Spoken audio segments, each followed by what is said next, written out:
Standing as the undisputed titan of its family, the giant grouper is an absolute behemoth, stretching beyond 8 feet and tipping the scales at a staggering 880 pounds. Its appearance is nothing short of rugged, featuring a coat of bold black and yellow markings shielded by heavy plate-like scales that seem to embody the sheer, untamed force of the deep. Yet, behind this formidable armor hides a culinary treasure. Dense, succulent meat laced with beautiful ribbons of white fat that chefs prize for high-end plates. Every bite strikes a perfect balance between rugged intensity and refined flavor, offering a profound taste of the ocean's enduring legacy.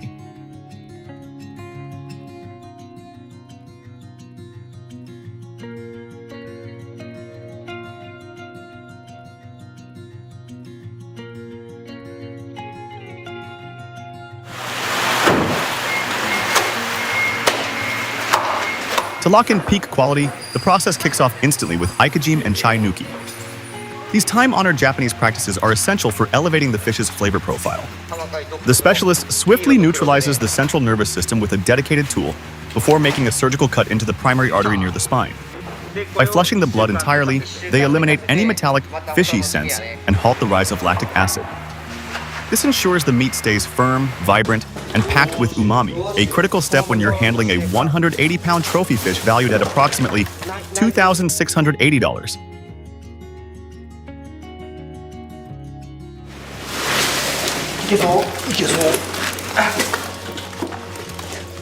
This meticulous prep is what separates a standard catch from a culinary masterpiece. Rather than hitting the pan immediately, the fish is nestled in pristine ice for 7 full days. This is jukusei, or biological aging. Over the week, internal enzymes work behind the scenes to dismantle proteins and nucleotides. This transformation yields a texture that is significantly more tender and a flavor profile far deeper and more complex than what you'd find in a fresh catch.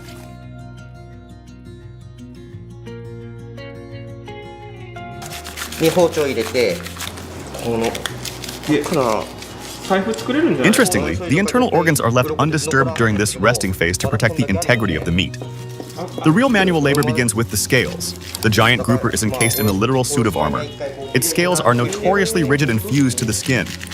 Stripping this shield is a grueling 30-minute ordeal that demands a mix of raw power and delicate finesse. The craftsman relies on a Masamoto knife, a legendary razor-sharp blade built for heavy-duty tasks, to meticulously clear the surface, scale by scale. もう突き引きするだけで疲れた。突き引きで30分。これ早い。こっちね一つ上からいって、ここはね骨もなんもない。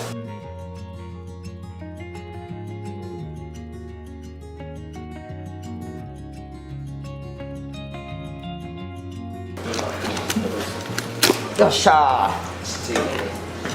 せーの。よいしょ。 The specialist makes a surgical cut along the underbelly, revealing the internal cavity. Because the giant grouper's skeletal structure is incredibly dense, popping the joints is no simple task. The fishmonger must navigate the blade tight against the bone, using a calculated twisting technique to dislocate each connection without shredding the meat. The organs are handled with extreme care and set aside. The liver and swim bladder, in particular, are prized as high-end delicacies. Throughout this, a suction tool is kept at the ready near the opening to instantly whisk away any lingering blood, ensuring the pearly white fillets remain spotless. この膜だけがほらものすごく硬い。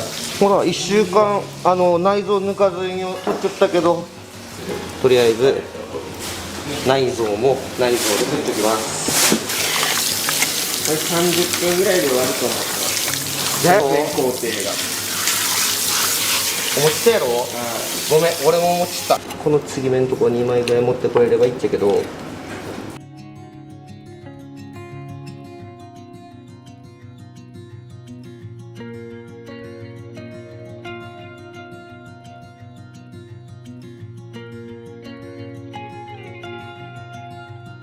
The main event is the extraction of the 2 massive fillets.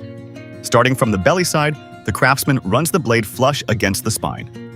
The pro secret here is using the bone structure as a roadmap. By identifying the natural gaps and sliding the steel precisely between the joints, the craftsman can free the meat in a single, fluid motion. Because the bones are so thick, they often have to wedge the knife into the joint gaps or detach the lower rib bones individually. It's a grueling test of both seasoned expertise and raw power. One slip-up could instantly devalue a prime, sashimi-grade cut.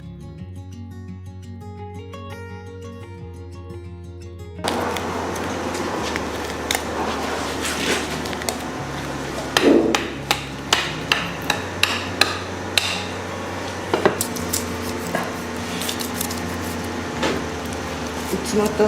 ヒレをよ、ヒレを取る。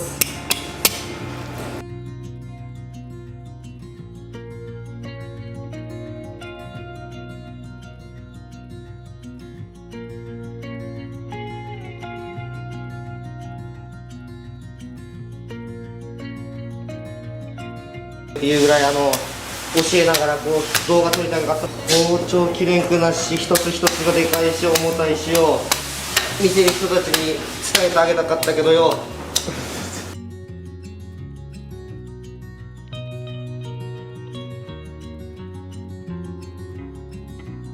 After the fillets are freed, every remaining scrap is prepped to ensure nothing goes to waste. The tail and the toro are trimmed, where the concentrated white fat is most abundant. Handling this part of the fish is notoriously tricky. The sheer volume of fat makes the knife incredibly slick. To keep their grip and maintain surgical precision, the craftsman has to wipe down the blade constantly. For sashimi or steaks, the skin is peeled away with extreme caution to avoid damaging the delicate muscle fibers. The thick fat layer, sitting just about 1/16 of an inch under the skin, is then meticulously cleaned or leveled based on how the chef intends to serve it.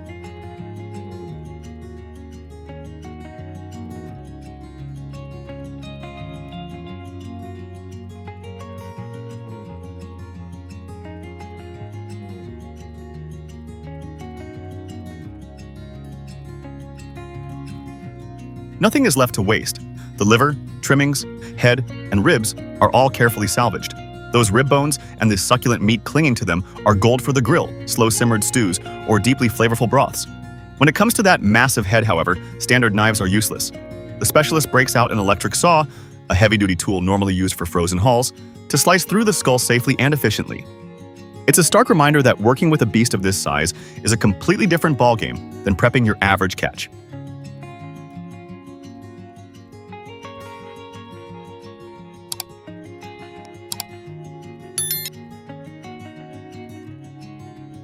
Once the carving and trimming are wrapped up, these high-value fillets head straight to the preservation phase.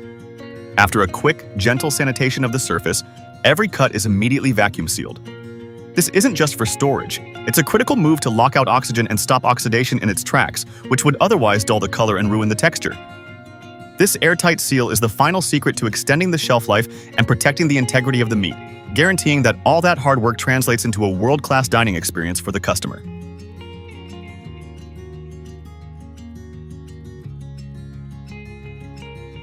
Deep in the frigid currents of the Japanese coast dwells a creature with an almost eerily human-like profile, the kobudai. This isn't just any fish. It's a biological marvel capable of switching its gender to ensure the survival of its kind. Once a hidden enigma of the abyss, the kobudai undergoes a transformation under the blade of a master chef, turning from a deep-sea wonder into a high-end culinary masterpiece. For these experts, every slice is more than just preparation. It's a disciplined ritual. It's a silent tribute to the raw force of the natural world, where elegance and wild intensity find a perfect, harmonious balance in every thin ribbon of kobudai meat. These massive male kobudai, often tipping the scales at roughly 65 pounds, are an incredibly rare find.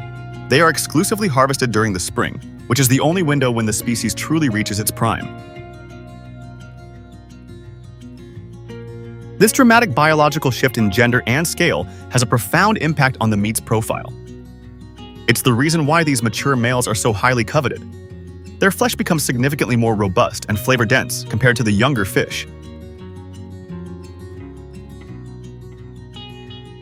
When served raw, the kobudai's flavor profile is a subject of intense debate among even the most seasoned foodies. While some enthusiasts rave about its velvety, melt-in-your-mouth richness, others are caught off guard by its unique, gelatinous consistency, sometimes describing it as having a slick or viscous quality that is unlike any other seafood.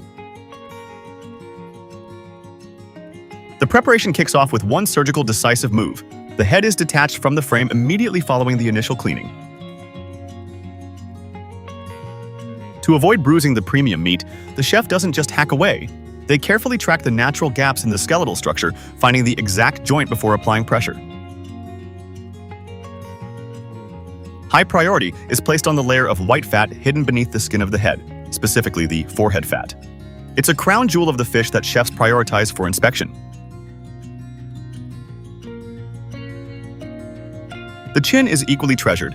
packed with a dense concentration of gelatin and collagen. Once prepared, this cut develops a distinctively velvety, slick mouthfeel, famously dubbed "smooth as the nose" by culinary experts.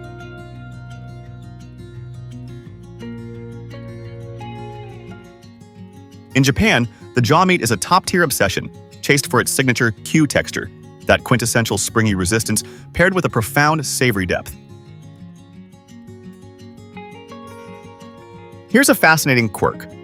Unlike the rigid armor of most species, Kobudai scales are actually soft and fully edible. Because they're loaded with collagen, they offer a massive nutritional boost.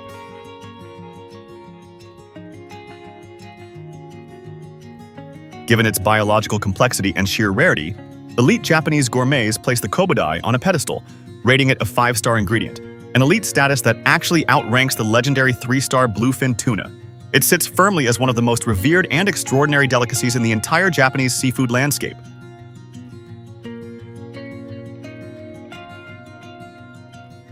With a specialized filleting blade in hand, the expert meticulously carves the meat away from the spine, working from the back through to the belly and tail.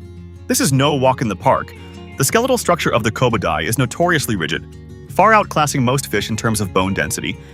In fact, it's common for chefs to put down the knife and reach for heavy-duty kitchen shears to bridge the gap through the fins and thick cartilage, protecting their high-end blades from chipping. The craftsman has to stay sharp because the Kobudai's anatomy throws a bit of a curveball. Its spine isn't straight. It actually bows inward, requiring the chef to navigate the blade along a unique arc. Every stroke involves a constant adjustment of pressure and angle to hug the bone and prevent any of that premium meat from being left behind.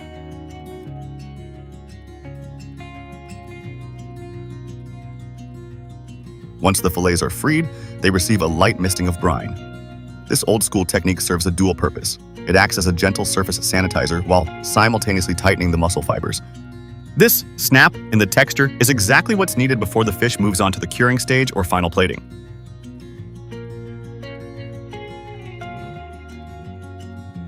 To dial up the natural profile of the fish, the chef introduces shio-koji, a fermented rice malt seasoning that works wonders, softening the muscle while cranking up the umami intensity.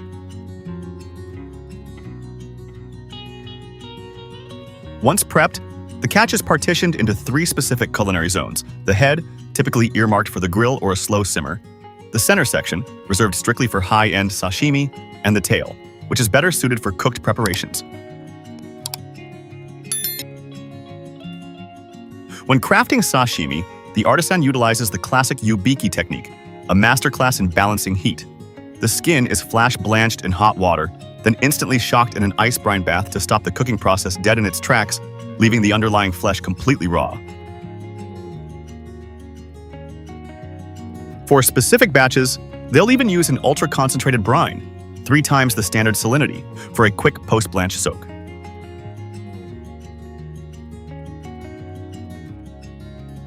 This rapid cycle of thermal extremes transforms the skin, resulting in that signature Q texture, a crisp, springy snap that contrasts beautifully with the fish's inherent oceanic sweetness and velvety, buttery finish.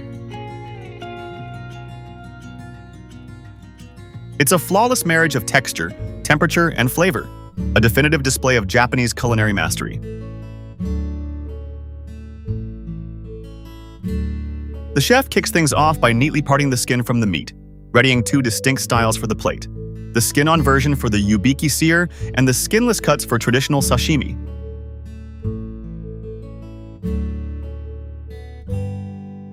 After a meticulous trim, the specialist performs a buoyancy test, dropping the fat into water to gauge its purity. In this world, the more it floats, the higher the grade. Next comes a signature move. He presses the fat between 2 layers of kombu. This bespoke technique uses gentle pressure to draw out the oils, while simultaneously marinating them with the kelp's deep, savory umami. The result is a fragrant, sea-scented oil that is truly one of a kind. The climax of the meal features the fin meat and that prized forehead fat hitting the grill. As the flames touch the surface, they've unleashed a potent, briny aroma that fills the air. The flavor profile is strikingly similar to a fresh oyster, rich, deep, and incredibly long-lasting on the palate. It is the ultimate conclusion to a grueling preparation. Every single inch of the kobudai is treated with reverence, proving that when raw natural wonder meets surgical human precision, the result is an unforgettable masterpiece of culinary theater.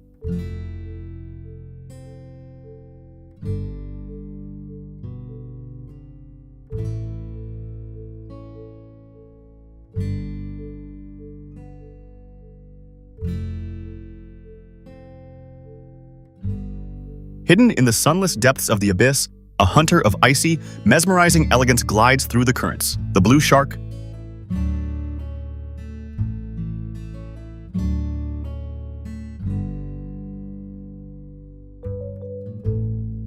With its razor-thin aerodynamic frame, a skin that gleams like polished cobalt, and an unnerving, focused gaze.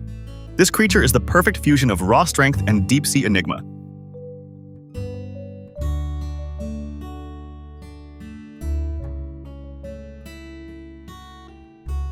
While millions are harvested annually, there is a complex, high-stakes industry operating behind the scenes. It's a world of extreme efficiency where nothing goes to waste.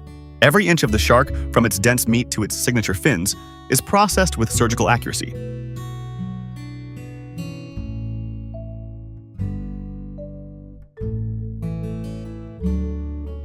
Stick with us as we track the transformation of the blue ghost of the sea, following its path from the wild ocean to the finished products that continue to fascinate and surprise global markets.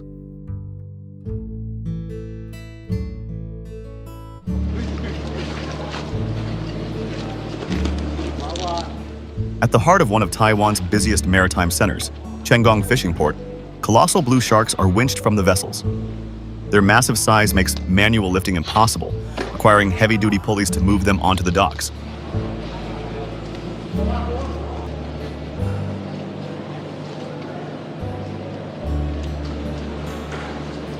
For these predators, the initial prep work isn't just helpful, it's a race against time. Unlike most fish, sharks don't have swim bladders, and their unique biology requires them to be bled and gutted the moment they're hauled in. This immediate intervention is a strategic move to prevent the buildup of ammonia, a natural byproduct of shark physiology, and to stall the enzymatic decay that would otherwise ruin the haul. By handling this on the water, the crew ensures the meat remains crisp and untainted, setting the stage for the high-precision processing that happens once they hit the shore.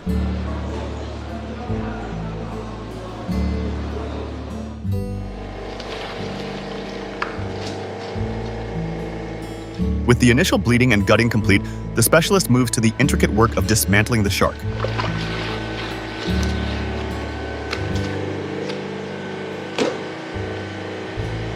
The process starts by stripping away the fins and tail. Each piece, specifically the dorsal, pectoral, and caudal fins, is removed with surgical accuracy. These parts have historically been highly sought after for their specific culinary and market value, though it's worth noting that the trade is now under much stricter global regulation to support conservation efforts. Following this, the head is detached with a single clinical strike. This isn't merely to make the massive frame easier to manage, it's a necessary step dictated by shark anatomy. Because sharks rely on a cartilage-based skeleton rather than traditional bone, removing the head allows the artisan to break the body down into symmetrical, clean loins while shedding the bulky frontal cartilage structure. Executing these cuts demands a blend of raw force and absolute control. The shark's hide is notoriously thick, abrasive, and tough, turning every incision into a grueling test of the craftsman's stamina and the edge of their steel.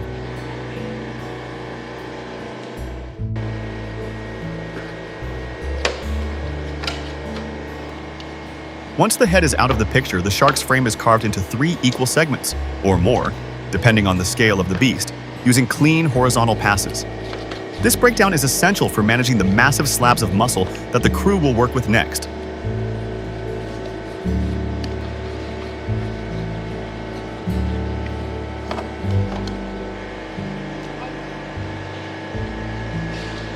However, the real game changer in shark prep is blanching, a lightning-fast dip in boiling water.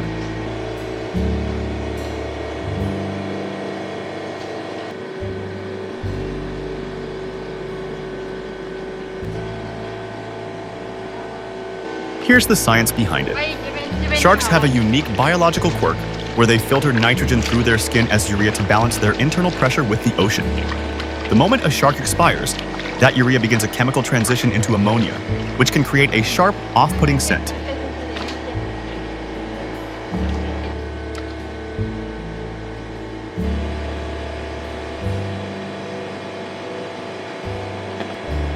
The blanching stage is a tactical strike against this. It loosens the abrasive outer hide and effectively washes away the surface ammonia clinging to the muscle.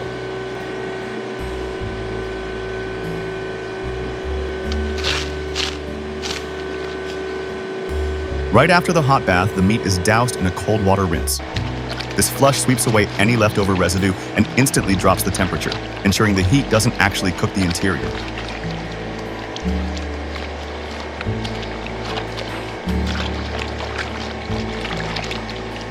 This professional deep clean is the secret to producing a pristine, odor-free product that's ready for the kitchen.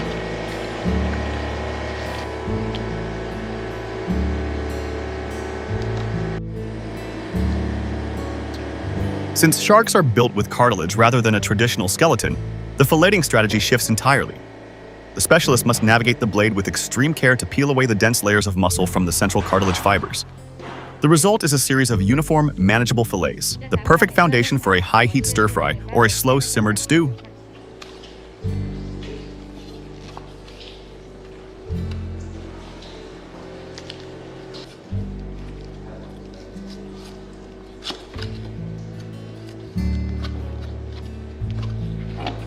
This stage is all about surgical precision. The goal is to ensure the final cuts are completely free of any gritty cartilage. In this industry, waste isn't in the vocabulary.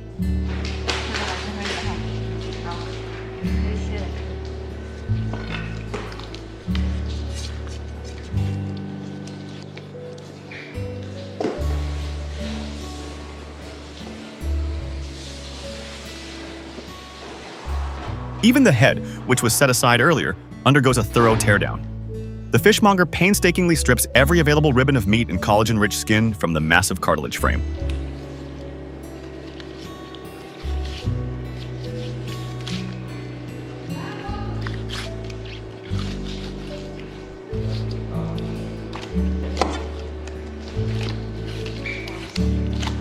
This meticulous recovery focuses on the prized, gelatinous portions found around the skull, which are highly sought after for thickening gourmet soups and adding depth to braised specialties.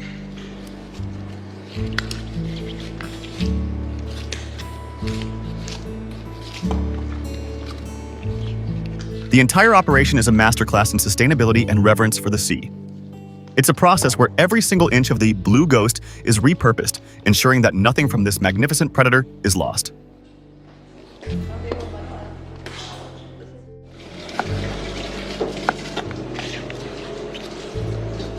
Once the meticulous prep work is finished, the shark, now boasting that signature balance of firm structure and tender bite, is ready for the heat.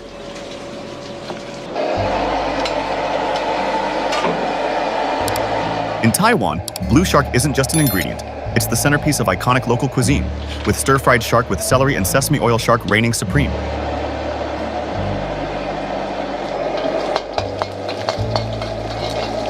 In the stir-fry version, the meat is lightly seasoned before being flash-seared in a smoking hot wok alongside crunchy celery and aromatic herbs. The result is a total revelation. The shark takes on a supple, resilient texture while soaking up the bright vegetal essence of the celery, creating a profile that's incredibly clean and quintessentially oceanic. The sesame oil shark, by contrast, is a deeper, more soulful experience. This dish is built on a foundation of ginger, toasted sesame oil, and rice wine, producing an intoxicating aroma. Here, the heat coaxes out a buttery richness and a subtle, lingering sweetness from the shark meat that feels both restorative and deeply satisfying.